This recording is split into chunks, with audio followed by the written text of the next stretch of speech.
Officers welcome to write for mains.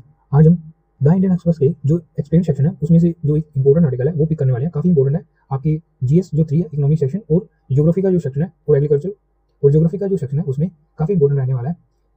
ये news है अगस्त 2025 की दिल्ली का जो ऑडिशन है फोर्टीन पेज पे क्या है वो आर्टिकल है India and the world in dairy farm. ठीक है, तो ये काफी इंपॉर्टेंट आर्टिकल रहने वाला है आपके 2026 एग्जाम के लिए।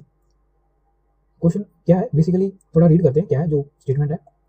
As the USA pushed India to open to its dairy product, an analysis of prices shows India is a relatively low-cost milk producer. ठीक है, however, global price competitiveness based on cheap labor may not be sustainable. Basically जो question आपको पूछेगा वो India के जो dairy farm है वो कैसे सस्टेनेबल है, क्या क्या चैलेंजेस ये फेस करता है, तो गवर्नमेंट के क्या इनिशिएटिव्स है इसे ओवरकम करने में, और क्या जो अदर रिफॉर्म है जो हम कर सकते हैं। ठीक है, तो बेसिकली इसके ऊपर जो इंपॉर्टेंट थीम है इसके ऊपर हम क्वेश्चन जो है वो करने वाले हैं। चलिए डिस्कस करते हैं कैसा क्वेश्चन यूपीएससी हमसे पूछ सकता है।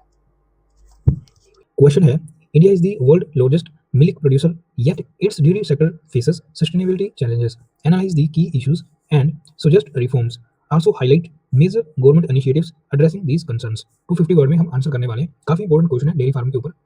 क्वेश्चन क्या है जल्दी से डिकोड करते हैं। साथ ही साथ अगेन क्वेश्चन में उसने पूछा है India is the world largest milk producer. World largest milk producer, पहले हम इंट्रोडक्शन में डेटा बताएंगे जिससे ये प्रूफ हो जाएगा कि जो इंडिया वर्ल्ड की लार्जेस्ट मिल्क प्रोड्यूसर कंट्री है। ठीक है, तो ये क्वेश्चन की जो फर्स्ट डिमांड है जो हमें इंट्रोडक्शन में वो एड्रेस करना है। ठीक है, तो ये हम इंट्रोडक्शन में बताएंगे। पहली जो बात है उसकी, इंडिया वर्ल्ड की लार्जेस्ट प्रोड्यूसर है, yet its dairy sector face sustainability challenges. तो इससे हमें जो सस्टेनेबिलिटी जो चैलेंजेस है बेसिकली वो पूछ रहा है, तो ये भी हम इंट्रोडक्शन में शॉर्ट में बताएंगे क्या क्या जो सस्टेनेबिलिटी चैलेंजेस है। ठीक है, वो हम बताएंगे इन द इंट्रोडक्शन। उसके बाद जो मेन बॉडी का मेन जो उसने पूछा है एनालाइज के बाद जो मेन क्वेश्चन जो मेन क्वेश्चन है वो शुरू हो रहा है। क्या पूछा उसने की इश्यूज एंड सजेस्टेड रिफॉर्म। की इश्यूज पूछ रहा है जो क्वेश्चन की सेकंड जो कोर डिमांड है वो हम इशू बताएंगे क्या क्या इश्यूज हैं। थर्ड जो उसने पूछा है वो पूछा है सजेस्टेड रिफॉर्म्स, क्या क्या रिफॉर्म्स हो सकते हैं इन इश्यूज को एड्रेस करने के लिए। ठीक है, उसके बाद उसने साथ ही साथ जो गवर्नमेंट की क्या इनिशिएटिव्स रहे हैं इसे जो एड्रेस करने में वो भी पूछा। तो क्वेश्चन की फोर जो कोर डिमांड है हम इसमें जो अपना आंसर बताने वाले हैं। जो नए एस्पिरेंट्स है हम उन्हें बता रहे थे हम डेली आंसर राइटिंग करते हैं जिसमें हम जो इंपॉर्टेंट एडिटोरियल का सेक्शन है उसमें इंपॉर्टेंट आर्टिकल जो है पिक करते हैं जो काफी इंपॉर्टेंट रहने वाला है आपके मेंस एग्जाम के लिए। हम डेली आंसर राइटिंग करते हैं, तो आप भी साथ ही साथ ऐसी जो प्रैक्टिस शीट है उस पर आप हमारे जैसे आंसर लिखिए। आपकी जो प्रैक्टिस है आंसर प्रैक्टिस है वो हो जाएगी और साथ ही साथ जो इंपॉर्टेंट कंटेंट है वो भी बिल्ड हो जाएगा। रिसेंटली इन जीएस3 अभी रिसेंटली जो 2025 का एग्जाम हुआ है उसमें जीएस3 के जो इकोनॉमिक का सेक्शन है उसमें जो सेमीकंडक्टर मिशन के ऊपर जो क्वेश्चन पूछा गया है वो हमने पहले ही डिस्कस कर लिया था। बिल्कुल वैसे ही क्या इंडस्ट्रीज है, इंडिया की क्या इंडस्ट्रीज है जो चैलेंज फेस करती है और उसे कैसे ओवरकम करने में जो हमारा इंडिया का सेमीकंडक्टर मिशन है वो हेल्प करने वाला है। ठीक है, बेसिकली उसकी जो 7 फीचर्स है वो क्या है ये पूछा था, यही हमने जो है डिस्कस किया था। तो ये भी काफी इंपॉर्टेंट है। वर्ल्ड की largest milk producer dairy farm में हमें क्या क्या जो चैलेंज है वो देखने को मिलते हैं, उसे कैसे एड्रेस करना है। तो जल्दी से आंसर करते हैं कैसे हम लिखने वाले हैं। पहले हम बता देते हैं हम इंट्रोडक्शन में जो है डेटा प्रोवाइड करेंगे जिससे हम ये प्रूव करेंगे कि इंडिया जो है वर्ल्ड की लार्जेस्ट ग्लोबल की जो लार्जेस्ट मिल्क प्रोडक्शन है 20% जो है प्रोड्यूस करता है। साथ ही साथ चैलेंज बताएंगे इन शॉर्ट। उसके बाद जो कोड डिमांड है उसमें अलग अलग की चैलेंजेस जो है वो बताएंगे। उसके बाद क्या सजेस्टेड रिफॉर्म्स है वो बताने वाले हैं। उसके बाद गवर्नमेंट के क्या इनिशिएटिव्स हैं इसे और करने में वो बताएंगे। इन कंक्लूजन हम ये बताएंगे कैसे जो व्हाइट रेवोल्यूशन है 2.0 या 2.0 जिसे हम अचीव करने के लिए हमें जो अब जो रिफॉर्म हम बताएंगे उसे जो है इंप्लीमेंट करने की, उसे एग्जीक्यूट करने की काफी जरूरत है। ठीक है, तो ये हमारी ओवरऑल जो अप्रोच है आंसर लिखने में वो रहने वाली है। जल्दी से इंट्रोडक्शन लिखते हैं और थोड़ा फास्ट लिखेंगे। Contribute over 20% of global 20% of milk global milk production driven driven largely by small holder farmers. ठीक है, जो मेन कंट्रीब्यूशन है वो स्मॉल होल्डर जो फार्मर्स है उनका है। ठीक है, ऐसा नहीं है कि बड़ी बड़ी जो डेयरी फार्म्स है वो स्मॉल होल्डर फार्मर्स एंड जो कोऑपरेटिव्स है। ठीक है, कोऑपरेटिव्स। हाउएवर अभी हम चैलेंजेस जो है उसके बारे में लिखेंगे। However it's dairy sector, India के जो डेयरी सेक्टर है उसमें जो चैलेंजेस है वो बताने वाले हैं। Dairy sector faces serious sustainability concerns। Serious sustainability concern जो कीवर्ड है उसे अंडरलाइन करेंगे। सीरियस सस्टेनेबिलिटी कंसर्न्स कीवर्ड है, अंडरलाइन करेंगे। जो डेटा हमने प्रोवाइड किया 20% ऑफ ग्लोबल मिल्क प्रोड्यूसर। ठीक है, तो ये भी हम अंडरलाइन करेंगे। Driven by small holder farmers keyword है, अंडरलाइन करेंगे। कोऑपरेटिव को हमने अंडरलाइन करना है। ठीक है, डेयरी सेक्टर अंडरलाइन करेंगे। ठीक है, तो ये हमने जो इंट्रोडक्शन है विद इन 25 से 30 वर्ड वो हमने बता दिया है। की चैलेंजेस है उसके बारे में लिखते हैं। यहाँ पे हेडिंग देंगे की चैलेंजेस। आप चाहे तो जो चैलेंज है उसे अलग अलग जो सब हेडिंग से बता सकते हो कि कैसे जो इकोनॉमिक्स में जो इकोनॉमिक सस्टेनेबिलिटी है उसमें क्या चैलेंजेस हैं और जो एनवायरमेंटल क्या चैलेंज है, इंफ्रास्ट्रक्चर जो इंडस्ट्रीज के क्या चैलेंजेस है। ठीक है, काफी होलिस्टिकली हम जो चैलेंजेस हैं वो बताने वाले हैं। यहाँ पे पहले हम इकोनॉमिक्स जो चैलेंजेस हैं वो बताएंगे। यहाँ पे बता देते हैं हमारी जो स्पेस है ताकि वो वेस्ट ना हो। पहले हम बताएंगे इकोनॉमिक इश्यूज। क्या क्या जो इकोनॉमिक इश्यूज है हमारा जो डेयरी फार्म है वो फेस कर रहा है। यहाँ पे लिखेंगे लो प्रोडक्टिविटी। लो प्रोडक्टिविटी कैसे? लो प्रोडक्टिविटी कैसे? क्योंकि जो हमारे स्मॉल जो हेड्स हैं उसकी वजह से, स्मॉल हर्ड्स एंड जो इंडिजीनियस ब्रीड है उसकी वजह से, इंडिजीनियस ब्रीड, इसकी वजह से जो इंडिजीनियस जो ब्रीड है, इसमें हम बता सकते हैं हमारी जो कुछ कैटल की नेम है आप याद रख सकते हो। जो ब्रीड है सहीवाल, गिर, GIR गिर, red red Sindhi, red Sindhi. इस तरीके से इसे बॉक्स में करेंगे। वर्सेस क्रॉस ब्रीड जो अदर कंट्री में यूज होती है उसके बारे में, क्रॉस ब्रीड काउस कौन कौन सी है, एक दो नाम लिख सकते हैं आपने, ऐसे ही एक्जैक्टली याद रखना है। इससे आपको जो एक्स्ट्रा 1 मार्क्स है एवरेज से ज़्यादा मिलने वाला है, ठीक है। होल्स्टीन फ्रीशियन, होल्स्टीन फ्रीशियन, ब्रैकेट में हम छोट में लिख सकते हैं HF, एक और लिखते हैं जर्सी, ठीक है, जर्सी। चाहे तो एक याद कर लेना, जर्सी इन सिंपल है, ये याद कर लेना, लेकिन ये ऐसा कंपैरिजन आपने जो है दिखाना है, ठीक है, ऐसा कंपैरिजन आपने दिखाना है। अभी हम जो इसकी प्रोडक्टिविटी है वो भी बता देते हैं। ये जो है इसकी जो मिल्क प्रोडक्शन है वो बता देते हैं। मिल्क प्रोडक्शन जो इसकी है वो है 4 से 6 जो लीटर, 4 से 6 लीटर पर डे, ठीक है। और जो इसकी है, इसकी जो मिल्क प्रोडक्शन है वो है 15 से 25 प्लस लीटर पर डे, ठीक है। तो आप देख सकते हो कितना जो बड़ा डिफरेंस है हमारी कैटल्स और उनकी जो क्रॉस ब्रीड काउज है जो यूएसए यूज करता है उसमें, ठीक है। तो ये इसकी वजह से उसकी जो ओवरऑल प्रोडक्टिविटी है, प्रोडक्टिविटी का मतलब ये होता है कि एवरेज के हिसाब से अगर देखें, प्रोडक्टिविटी का मतलब ये है कि अगर हमारे यहाँ 10 काउज है वो प्रोड्यूस कर रही हैं, उसका कंपैरिजन कर रहे हैं 10 काउज जो यूएसए में जो है वो प्रोड्यूस कर रही हैं, ठीक है। तो उनकी जो काउज है आप देख रहे हो कितना जो है प्रोड्यूस करती हैं। लिखेंगे dependence on cheap cheap cheap labour, cheap labour कैसे बता सकते हैं, जैसे unpaid family, volatility, price volatility, जो प्राइस है काफ़ी बार जो प्राइस अप एंड डाउन होते हैं, जो स्टेबल मार्केट है वो नहीं है, ठीक है। इसकी वजह से क्या होता है, इनकम इनस्टेबिलिटी है वो आता है, ठीक है। एनवायरमेंटल चैलेंजेस क्या है, शॉर्ट में लिखेंगे, डायग्राम में बताएंगे ताकि हमारा जो स्पेस है ज़्यादा कवर ना हो। हाई वाटर यूज, ये कहाँ पे यूज होता है, फोल्डर में एंड जो लाइव स्टॉक है उसमें, फोल्डर एंड जो लाइव स्टॉक है उसके लिए, ठीक है। नेक्स्ट जो सबसे इंपॉर्टेंट है मीथेन इमिशन, तो उनकी वजह से जो है मीथेन इमिशन जो होता है आपको पता होगा, ये काफ़ी न्यूज़ में भी रहता है, मीथेन इमिशंस। उसके बाद जो लैंड की जो प्रेशर है वो भी रहता है, ठीक है। डेयरी फार्म के लिए आपको जो बढ़िया लैंड की जरूरत है, लैंड प्रेशर, ठीक है। ये क्यों चाहिए, लैंड प्रेशर क्यों है, फोल्डर जो अवेलेबिलिटी है उसकी वजह से, due to high fodder demand, जो फोल्डर डिमांड है वो काफ़ी हाई होता है, उसकी वजह से लैंड के ऊपर जो प्रेशर वो बढ़ता है, ठीक है। तो ये हमने बता दिया। उसके बाद जो थर्ड हेडिंग है वो बताएंगे जो सोशल और जो स्ट्रक्चरल चैलेंज है उसके बारे में, सोशल एंड स्ट्रक्चरल कॉन्स्ट्रेंट जो है डायग्राम में यूज करेंगे, क्या क्या चैलेंजेस हैं। पहले तो बताएंगे जो वीक सप्लाई चेन है उसके बारे में, ठीक है, वीक सप्लाई चेन, इसे हम बॉक्स में करेंगे, वीक सप्लाई चेन। ये कैसे, क्यों, क्योंकि जो कोल्ड स्टोरेज जो फैसिलिटी है वो काफ़ी कम है, due to lack of cold storage है वो काफ़ी कम है।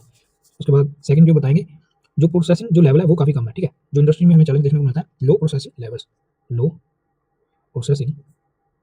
लेवल, इसकी वजह से क्या होता है, वैल्यू एडिशन जो है वो कम होता है, रिड्यूस वैल्यू एडिशन, जो वैल्यू एडिशन है वो कम होता है, ठीक है।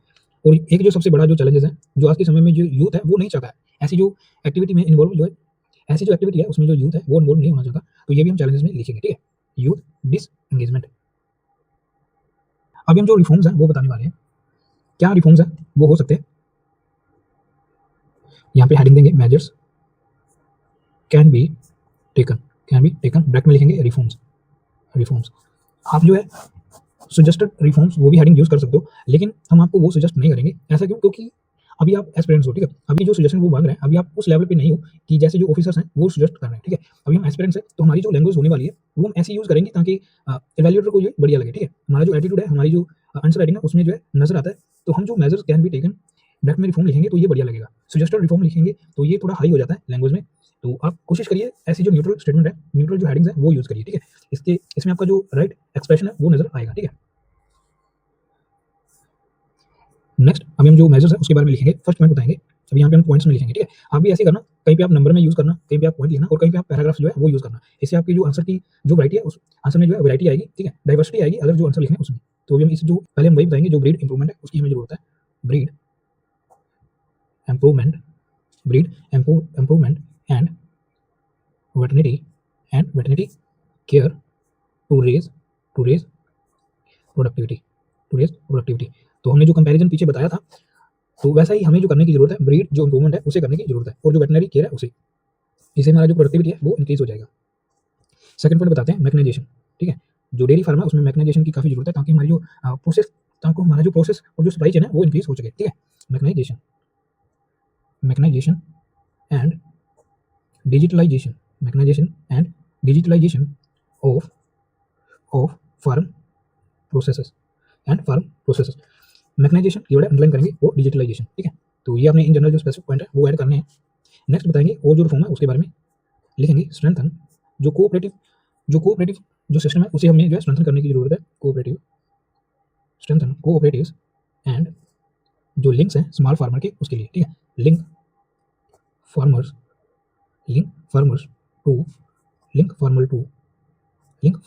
टू फॉर्मर मार्केट्स तक जो है फार्मर को लिंक करने की जरूरत है। Strengthen cooperative. ठीक है, कीवर्ड अंडरलाइन करेंगे। नेक्स्ट एक दो पॉइंट और लिखते हैं, लिखेंगे प्रमोट वैल्यू एडिशन और जो वैल्यू एडेड जो प्रोडक्ट है उसके बारे में लिखते हैं। वैल्यू एडेड प्रोडक्ट्स कौन कौन से, जैसे लाइक चीज and ultra high temperature UST, मतलब अल्ट्रा हाई टेम्परेचर जो मिल्क है उसे। ठीक है, अल्ट्रा हाई टेम्परेचर मिल्क है, ये लंबे समय तक चलता है, इसकी जो ड्यूरेबिलिटी है ये ज्यादा रहती है। ठीक है, ये खराब नहीं होता है ये चीज। ठीक है, ये चीज अंडरलाइन करेंगे चीज को, प्रमोट वैल्यू एडेड प्रोडक्ट। ठीक है, तो ये कीवर्ड है, इसे हम अंडरलाइन करने वाले हैं। नेक्स्ट एक पॉइंट और ऐड करते हैं, उसके बाद जो गवर्नमेंट के इनिशिएटिव्स हैं वो बताएंगे। लिखेंगे एनकरेज, अभी जो क्लाइमेट का जो इशू था और जो वाटर हाई जो वाटर यूज होता है, जिसकी वजह से हमें जो एनवायरमेंटल चैलेंजेस देखने को मिलते हैं डेयरी फार्म की वजह से, उसे एड्रेस करने के लिए हम बताने वाले हैं ओवरऑल पॉइंट जो लिखेंगे। Encourage climate resilient practices and feed innovation climate resilient practices, इसमें हम क्या कर सकते हैं, जैसे जो आगे अगर हम जो डेयरी फार्म वो करना चाहते हैं, जो हमारी लैंड है उसके आसपास हम जो पेड़ पौधे हैं वो उगा सकते हैं। ठीक है, तो क्योंकि हमें इनिशिएटिव्स बॉक्स में करेंगे इस तरीके से। पहले हम बताएंगे राष्ट्रीय गोकुल मिशन। हो सकता है आपने ऐसी जो मिशन है उसके बारे में सुना हो और ना भी सुना हो। आपने ये जो मिशन है ये सभी याद में रखने हैं। ठीक है, इस साल काफी 2026 के लिए काफी इंपॉर्टेंट रहने वाला है डेयरी सेक्टर, तो ये आपने रट लेना। ठीक है, फॉर ब्रीड इम्प्रूवमेंट ठीक है, तो गवर्नमेंट जो है ब्रीड इम्प्रूवमेंट के लिए पहले से जो काम है वो कर रही है, राष्ट्रीय गोकुल मिशन। ठीक है, ये आपने ध्यान में रखना है। नेक्स्ट अभी हम जो शॉर्ट में वही लिखेंगे, ज्यादा एलैबोरेट नहीं करेंगे। गवर्नमेंट क्या कर रहा है, नेशनल डेयरी प्लान। तो गवर्नमेंट का जो नेशनल डेयरी प्लान भी है, थोड़ा लिखेंगे क्या है, टू इंक्रीज प्रोडक्टिविटी को इंक्रीज करने के लिए। ठीक है, जो हमने कंपैरिजन किया था उसके ऊपर भी गवर्नमेंट का जो काम है वो चल रहा है, to increase productivity and ensure quality. ठीक है, क्वालिटी को भी जो मेंटेन वो करके रखना है। ठीक है, प्रोडक्टिविटी एंड क्वालिटी इसे हम अंडरलाइन करेंगे, ब्रीड इंप्रूवमेंट इसे हम अंडरलाइन करेंगे। नेक्स्ट जो पॉइंट है, अभी हम थोड़ा स्पेस देख लिखेंगे, हमारे पास जो पॉइंट है वो हमारी जो स्पेस है हमने वो कवर करना है। नेक्स्ट लिखेंगे animal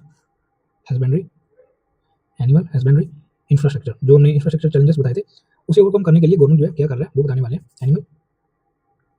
animal husbandry infrastructure development fund. Infrastructure की जो शॉर्ट फॉर्म है वो भी यूज कर सकते हो, AHIDF। ठीक है, animal husbandry infrastructure development fund. तो ये क्या है, ये किसके लिए, टू सपोर्ट, लिखेंगे टू सपोर्ट प्राइवेट इन्वेस्टमेंट। ठीक है, तो जो प्राइवेट इन्वेस्टमेंट है उसे इंक्रीज करने के लिए, प्राइवेट इन्वेस्टमेंट इन डेयरी इंफ्रास्ट्रक्चर, डेयरी इंफ्रा। ठीक है, शॉर्ट में लिख सकते हो infra, private dairy processing and infrastructure development fund. इसकी जो शॉर्ट फॉर्म है आप यूज कर सकते हो DIDF। ठीक है, dairy processing and infrastructure development fund. तो ऐसे जो आपको फंड है एक दो जो याद रखने हैं, काफी इंपॉर्टेंट है। लिखेंगे फॉर, किसके लिए, फॉर जो मॉडर्नाइजेशन है उसके लिए, जो मैकेनाइजेशन का पॉइंट लिखा है उसके बारे में जो गवर्नमेंट है क्या कर रहा है वो बताया। ठीक है, मॉडर्नाइजेशन। तो हमारे जो पॉइंट है काफी इंटरलिंक्ड है। ठीक है, जो हमने रिफॉर्म बताए हैं बिल्कुल ऐसे ही जो रिफॉर्म है उसके ऊपर गवर्नमेंट का जो ऑलरेडी इनिशिएटिव्स है वो चल रहे हैं। ठीक है, नेक्स्ट आगे लिखेंगे, एक मिनट और ऐड करते हैं, डिजिटल वाला पॉइंट जो है वो ऐड करेंगे ई गोपाला ऐप। तो ये ऐप है, इस इनबॉक्स में करेंगे। क्या काम है इसका? To provides breeding nutrition and health tracking. तो काफ़ी जो इसका भी बड़ा रोल रहता है डेयरी फार्म में, अलग अलग फैसिलिटीज़ हैं इसमें। ई गोपाल ऐप में ये प्रोवाइड करता है ब्रीडिंग, न्यूट्रिशन और हेल्थ ट्रैकिंग जो सिस्टम है ये प्रोवाइड करता है, ठीक है। तो ओवरऑल जो हमने गवर्नमेंट के इनिशिएटिव्स हैं, काफ़ी बढ़िया इनिशिएटिव्स हैं, हमने बता दिए हैं। अभी हम जो है कंक्लूड करेंगे, लिखेंगे यहाँ से शुरू करें। अभी हम जो व्हाइट रेवोल्यूशन 2.0 है उसके बारे में लिखेंगे। व्हाइट रेवोल्यूशन, आप मुझे कमेंट में बताइएगा जो व्हाइट रेवोल्यूशन इंडिया में कब आया था, ऑपरेशन फ्लड जो है कब आया था, ये आपने मुझे कमेंट में बताना है। और साथ ही साथ ये भी बताना है मिल्क मैन ऑफ इंडिया किसे कहा जाता है, ठीक है। काफी इंपॉर्टेंट है, ये आपके प्रीलिम्स में पूछ सकता है। व्हाइट रेवोल्यूशन 2.0 रिक्वायर्स अभी हमने जो ऊपर बताया उसके बारे में लिखेंगे। सस्टेनेबल, तो ऐसे जो वर्ड्स हैं आपने यूज करने हैं, ठीक है। Sustainable efficient, value driven dairy reforms with strong policy support to ensure global competitiveness and rural prosperity keyword underline करेंगे। Global competitiveness, policy support underline करेंगे, डेयरी रिफॉर्म अंडरलाइन करेंगे, एफिशिएंट, सस्टेनेबल, एफिशिएंट और value driven dairy reform, इसे भी हम underline करेंगे। White revolution 2.0 इसे हम बुक्स में करेंगे, ठीक है। तो ये था ओवरऑल आंसर, काफी इंपॉर्टेंट रहा। जल्दी से क्विक रिकैप करते हैं हमने क्या लिखा। World largest milk producer yet its dairy sector face sustainability challenges, analyse key issues and suggested reforms, highlight major government initiatives, ठीक है। तो ये इसने क्वेश्चन में पूछा था, 250 वर्ड में हमने आंसर किया। इकोनॉमिक्स में काफी इंपॉर्टेंट जो है टॉपिक रहने वाला है 2026 के लिए। इंट्रोडक्शन में पहले हमने बताया कि कैसे जो इंडिया वर्ल्ड की जो 20% ग्लोबल मिल्क प्रोडक्शन है वो करता है। स्मॉल होल्डर जो फार्मर्स है उनका काफी बड़ा कंट्रीब्यूशन रहता है, और कोऑपरेटिव जो फार्मिंग है और जो कोऑपरेटिव्स है उनका। उसके बाद कैसे ये सीरियस सस्टेनेबिलिटी कंसर्न्स है वो फेस करता है, वो बताएं।